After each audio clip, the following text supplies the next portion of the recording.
Hello little buddies, how are you all? Today kids, we are going to start chapter number 8, that is verbs.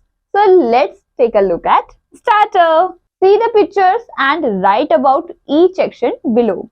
Here you can see some kids doing some actions. So you have to write down their actions. So let's begin with very first topic, that is verbs. So kids, what are verbs? Let's understand. Words that say what the subjects do are called verbs. Read the following sentences. First, Rahul hits a ball. Second, Hardik catches a ball. In sentence 1 and 2, the verbs hits and catches expresses some action. Verb is a word that tells us what the subject does, what the subject is, what the subject possesses. Now, let's move on to part B, main verbs and auxiliary verbs. We can broadly classify verbs as main verbs and auxiliary verbs. First of all, main verbs. Verbs that expresses their meaning independently are called main verbs. Examples are, Sweetie sings a song. Prakash writes a poem. In the sentences, sings and writes are verbs. These verbs can express their meaning independently. These verbs do not need the help of other words to express their meaning. These verbs are main verbs. Now, auxiliary verbs. Verbs that show tense and help the main verbs to express their meaning are called auxiliary verbs. Let's see the example. She is singing a song. He had finished his homework. In the above sentences, is and had are auxiliary verbs. These verbs show the tense of the sentences and help the main verbs expresses their meaning. The words is, am, are, was, were, has, have, had, do, does, did, etc. are auxiliary verbs. Now part C. Circle the auxiliary verbs and underline the main verbs in the following sentences. So here, first, Rajat is reading a book. So in this sentence, is auxiliary verb and reading is a main verb. So in this way, you have to underline and circle all the verbs. Now, D. Strong verbs and weak verbs. Let's see first of all, strong verbs. Verbs which form their past tense by changing the stem vowel are called strong verbs. We do not add D, ed or t to the root form. Here we can see some strong verbs. Let's see present, past, past participles. Here are arise, arose, has arisen. Begin, began, has begun. Hide, hide, has hidden. Know, knew, has known. Now, weak verbs. Verbs that forms their past tense by adding ed, d or t to the present tense are called weak verbs. Here we can see some weak verbs. Present, past, past participle are ask, asked, has asked. Bark, barked, has barked. Call, called, has called. Cook, cooked, has cooked. Deal, dealt, has dealt. Now part E. Underline the strong verbs and circle the weak verbs. Write a sentence using some kind of verbs. First, we go to school every day. First, we go to school every day. So kids, you have to pick up the strong verbs and circle the weak verbs. And after that, write a sentence using some kind of verbs. Do it with the help of your teacher. Now, next, F. Filling the blanks with the past or past participle form of the verb given in the brackets. First, Ranu dash all his books. What could be the past participle of the lose?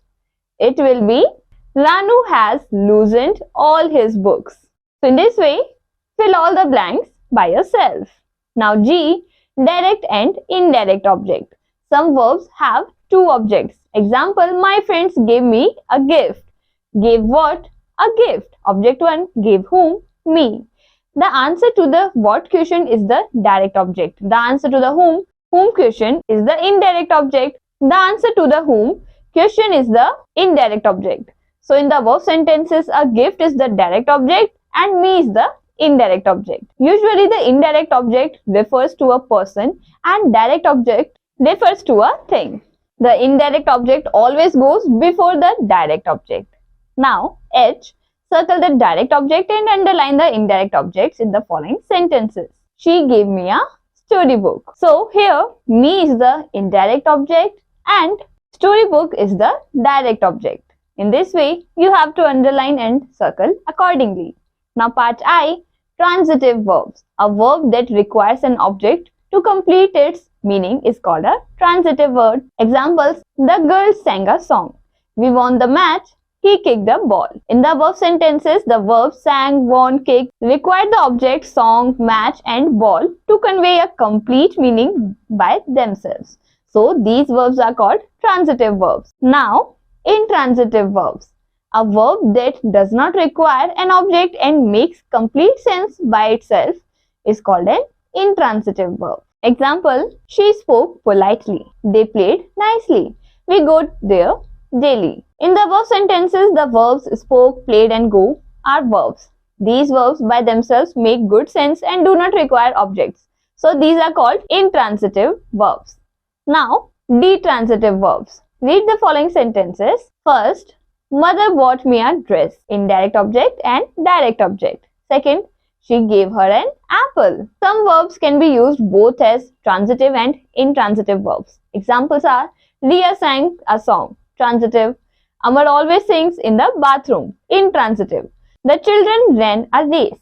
Transitive. The dog ran away. Intransitive. Verbs of incomplete predications. Complements. Verbs like be, is, am, are, was, were, seem, look, appear, feel, become, etc. are incomplete verbs. Example, a tiger is, my mother looks, the teacher seems, he became. In the above sentences, the verb is look, seem and became.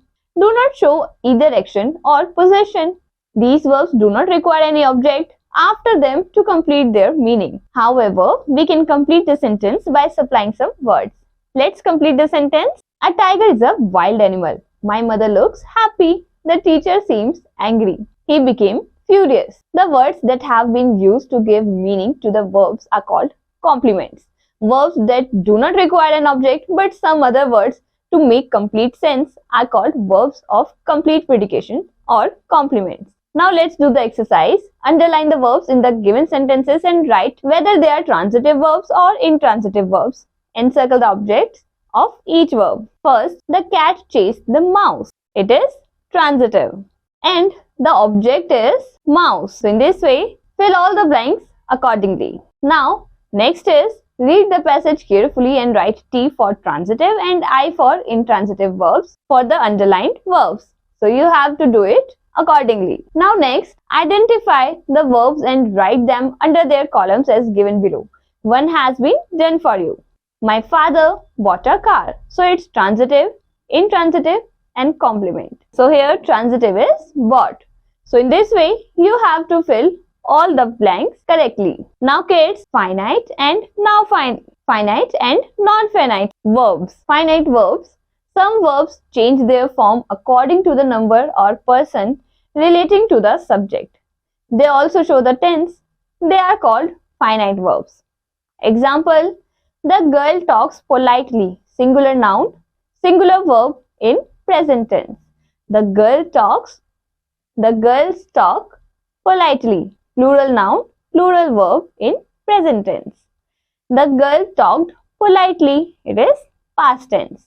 Non-finite verbs. Some verbs do not change their form according to the tense, number or person related to the subject. Such verbs are called non-finite verbs. Let's see the example. Radha is singing a song. Singular subject. Meenu and Megha are singing a song. Plural subject. They were singing a song. Past tense. In the above sentence, the main verb does not change its form. In these sentences, the auxiliary verbs is, are, was show the tense of the action and the number of the subjects. So now kids, you have to identify the highlighted word as finite or non-finite. Let's see the first. We study in class 1. It is finite. So in this way, fill all the blanks correctly. That's all for today kids. Bye-bye.